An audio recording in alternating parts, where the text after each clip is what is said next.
Just Dig by You Shall Not Pass 121.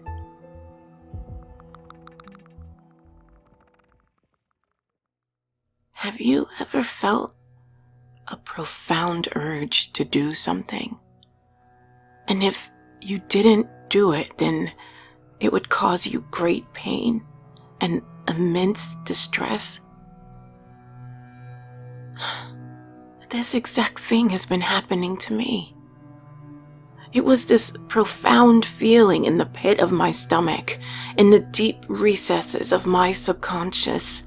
It surged through me like electricity through a plug socket, and it was a feeling that I did not recognize. Do you want to know what it was? It's bizarre, really. I feel really foolish for even admitting it. It's something that's been filling me in like paint on a blank canvas. And I have been fighting the urge to comply, or trying to, anyway. Every day I've been waking up, walking up to my window and staring at this unassuming spot on the grass in my garden, wanting so desperately to dig it up. Every day the feeling grew stronger, more powerful, and I didn't know how long I could hold off. I knew there was something awful underneath that earth, something that I didn't want to find. But this feeling, I could not shake it. It may seem trivial to you, and maybe you're thinking that it isn't a big deal. Why not just dig the hole?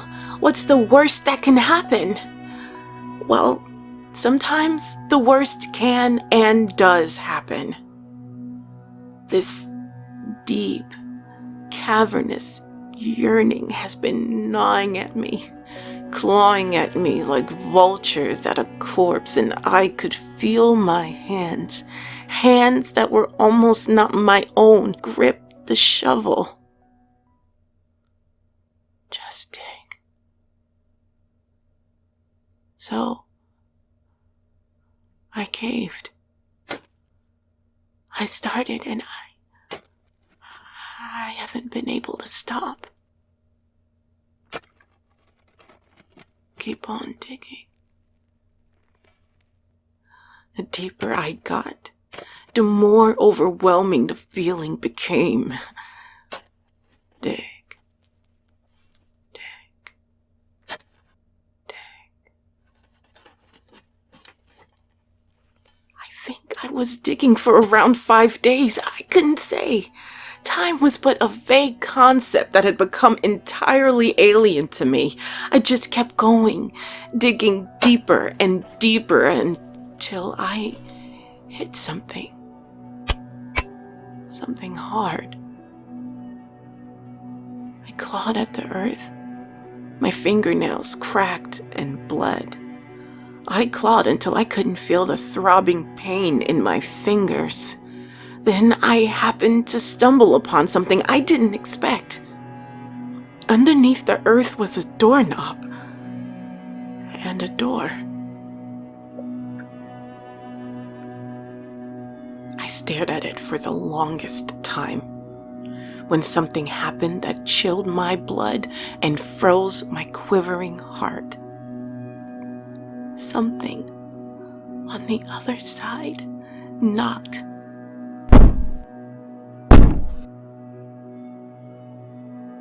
And whispered,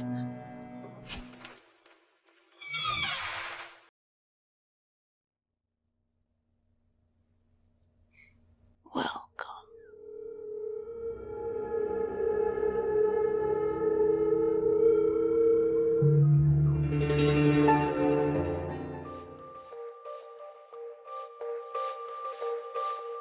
And Pretty Maids All in a Row by Icarus_90.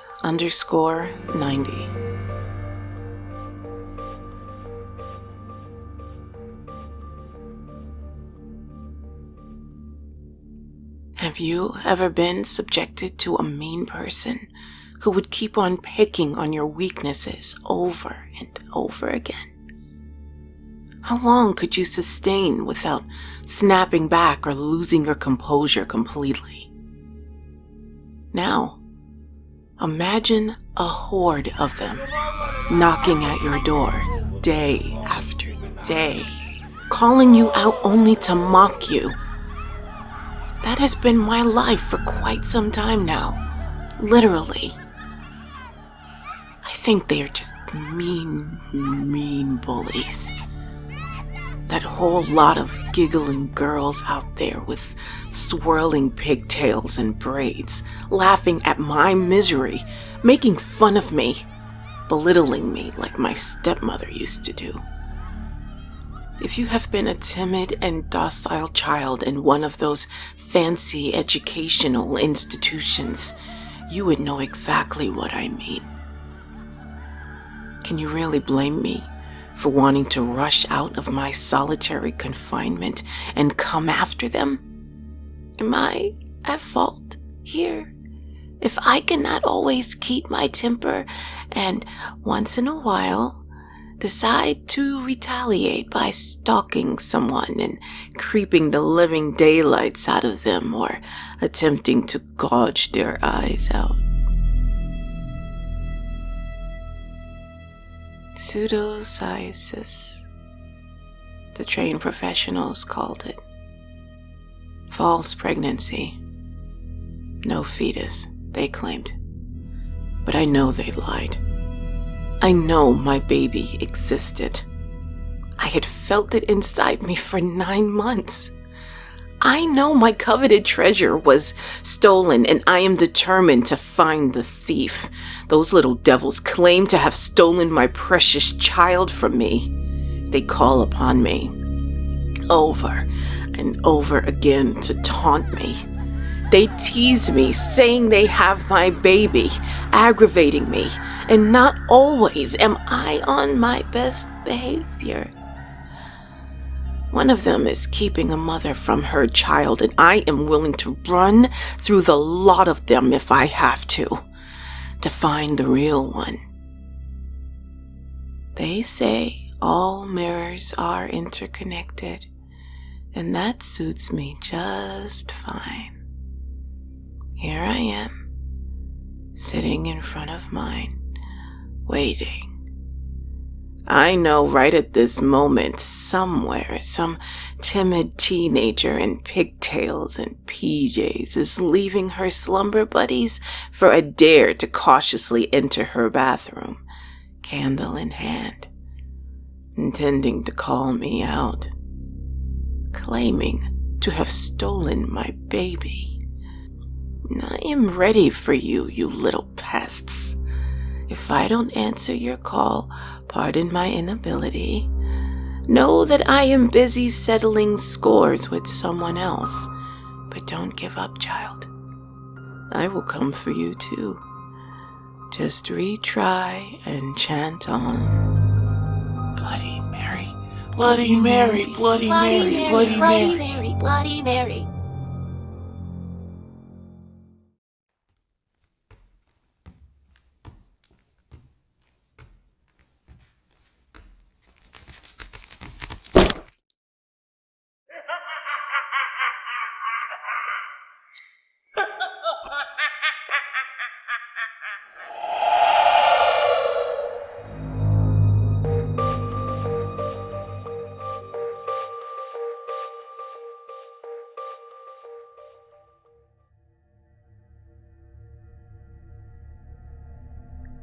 Somebody Lives Under My Floor by Mr. Macabre.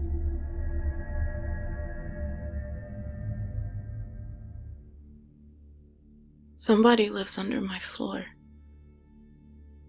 It sounds bizarre. It sounds insane, but I'm telling the truth. I can hear her crawling under the floorboards. How she scratches them with long fingernails, hits them loudly with her fists.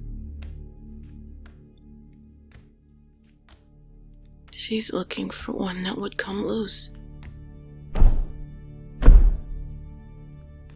Somebody lives under my floor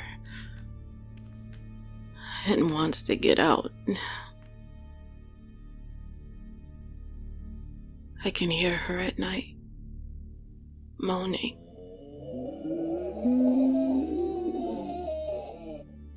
Horrible wailing that washes away my sleep and sends shivers down my spine.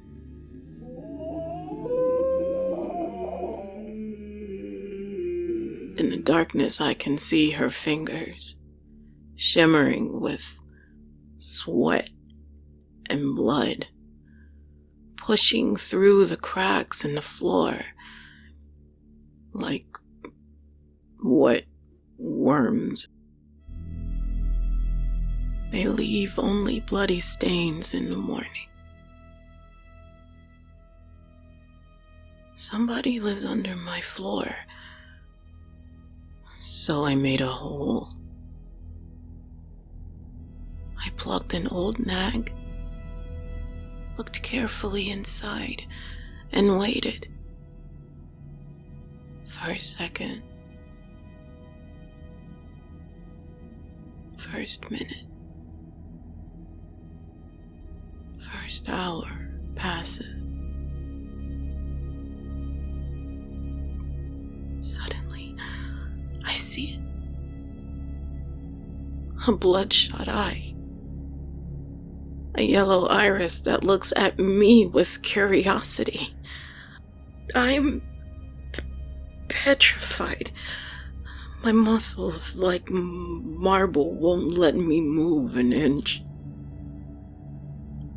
We look at each other for a moment that feels like eternity. Somebody lives under my floor, but I won't let her. I took the screwdriver and stabbed at the evil eye. Dark red blood splattered the floorboards. A horrible shriek fills the apartment.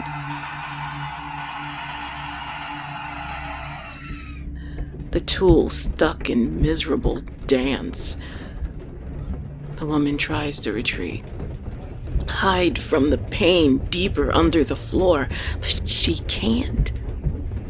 The tool just rips through delicate tissue the longer she struggles, leaving a bloodied mess.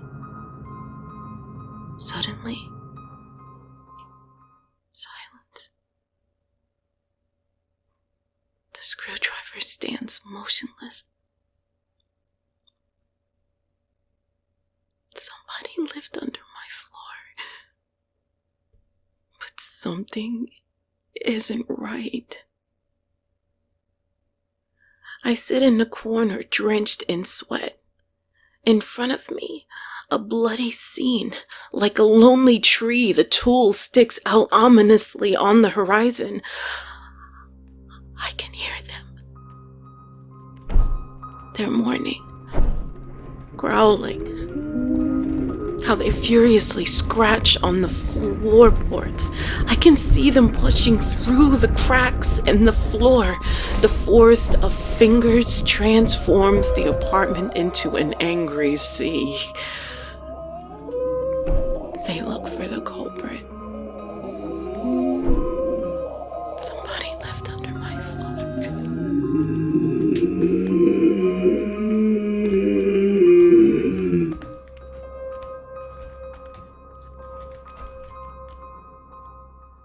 She wasn't alone.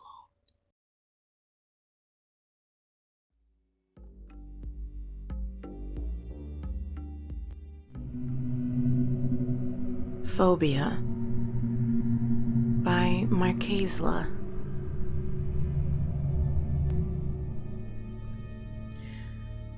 Since I was a little girl, I've always been afraid of phasing out of existence. Even before I had words for it. It's silly. I know. I've always known. It simply cannot happen. Isn't it? It's completely against the laws of nature. Right?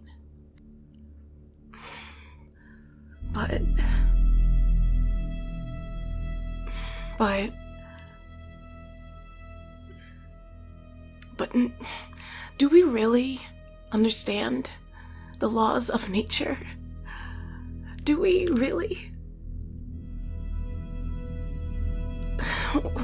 When I was young, there were 3 states of matter.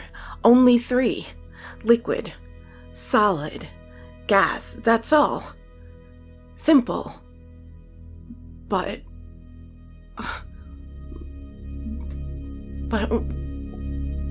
what is fire? Fire is not liquid, solid, gas. What is fire, then? So there was introduced a 4th state. Fire is plasma. And then there were 4. Liquid, solid, gas, plasma. That's all. Simple. We're done. But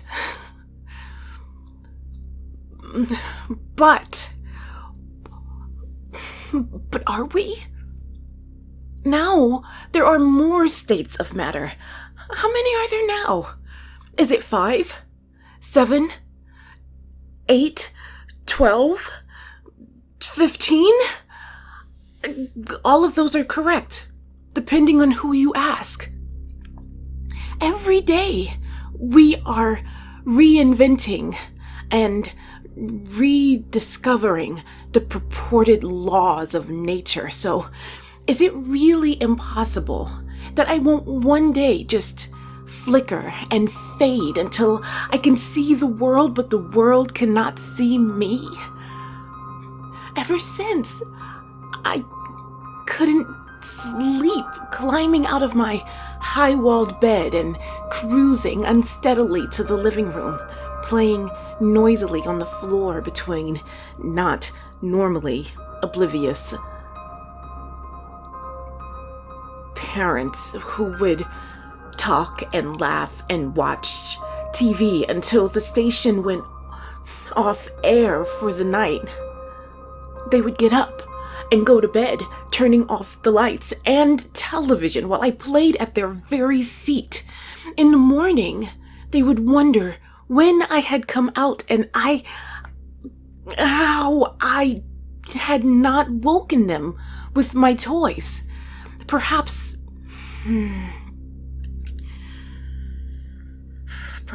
I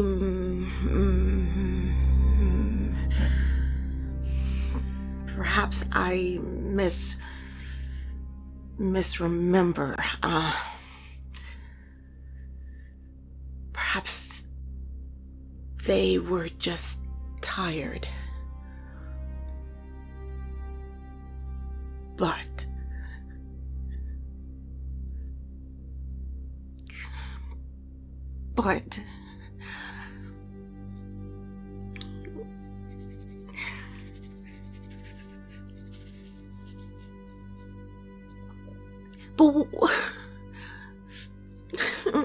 But what about the times I got lost under the very eyes of my mother or father, grandma, aunts, uncles, cousins, or babysitters? Any adult who would be frantically looking for me. My cries of, "I'm right here," going unheard until they were alerted by the barking of the dog. Perhaps it was simply a game I didn't understand, but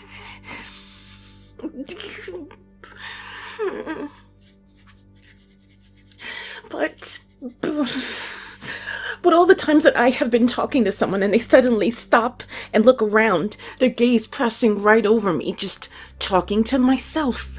Every time I approach someone with heavy tread to be met with a startle and an accusation of sneaking up. Every time something slips through my fingers or touchscreens fail to register me. When people turn the lights out on me or simply forget my existence. When I speak out loud to directly answer a question from friends or strangers and they act as though no one is there. This is not. This is not. This is not a cry for help. This is not a plea for attention. This is not a metaphor. This is a worry. This is a fear. This is unreasonable and stupid and irrational and hopefully more than a little baseless. This is a phobia. And I know that. But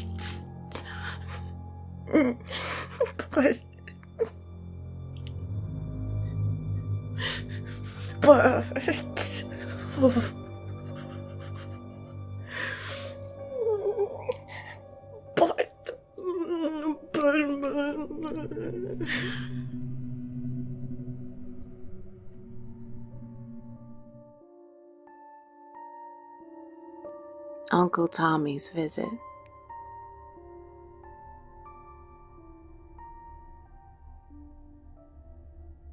Now remember, I don't want you talking to him unless I'm around, you hear? Yes, Dad. I'm serious. Now tuck in your shirt. He's here. The front door swung open and there stood Uncle Tommy, drenched in sweat from a day's work in the summer heat. Ooh, it's a scorcher out there, ain't it? He said, putting his bag on the floor and untying his boots. I appreciate you letting me crash for the night. Just so long as you're gone in the morning. My dad replied coldly. Of course. Now, Uncle Tommy said, turning to me and lowering himself to a knee. Where's my hug at? Been a while since I seen you last. I took a couple steps toward him and leaned in for a hug. His tight embrace made me uncomfortable, and I let out a light whimper. Don't you know it's 100 degrees out there? He asked, tugging at my long sleeves. I haven't been outside today, I recited to him. Don't you have some chores to finish up? Dad interjected. I knew that was my cue to leave, so I shuffled off to my room. Later that night, I lay in bed, tossing and turning, unable to be comfortable, when I heard the thud of footsteps in the hallway outside my bedroom.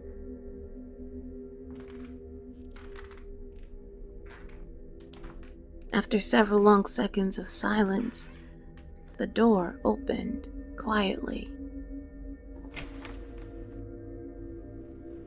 The dark silhouette of a man entered the room, and the door closed again. For several more seconds, there was nothing but unrelenting silence. I might have thought I had dreamt it all if it weren't for the sound of a hushed breath being carefully released. I could feel him getting near. The warmth of another person in the room was unfamiliar at this hour. I was not prepared for this. I prayed he would go away, to even come back in the morning if he must.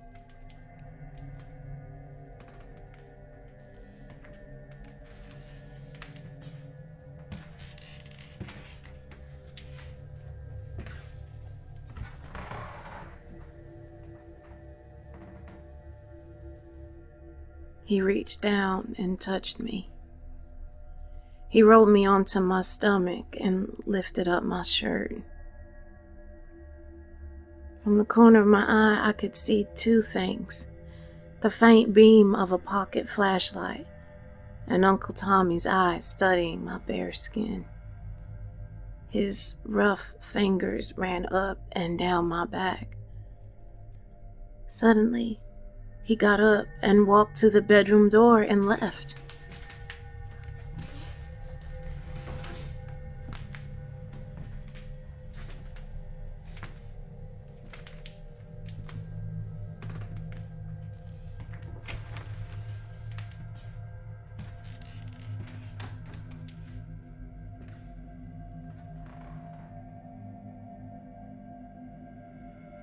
I tried again to fall asleep,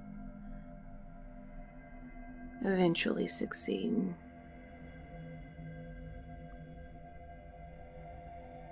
He was gone by the time I awoke. Around noon, the phone rang while my father was out. "Hello?" I answered. Hey, buddy. "Uncle Tommy?" Yeah. Your dad around? "No, sir. Went to the store." Good. He said, his voice a bit shaky. He was silent for a moment. I'm calling about last night. I don't know if you were awake or not, but I was. Well, then I'll just get right to it.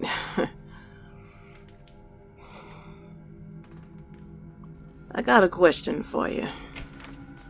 And I need for you to be honest with me. Can you do that? Yes, sir. How'd you get all them bruises?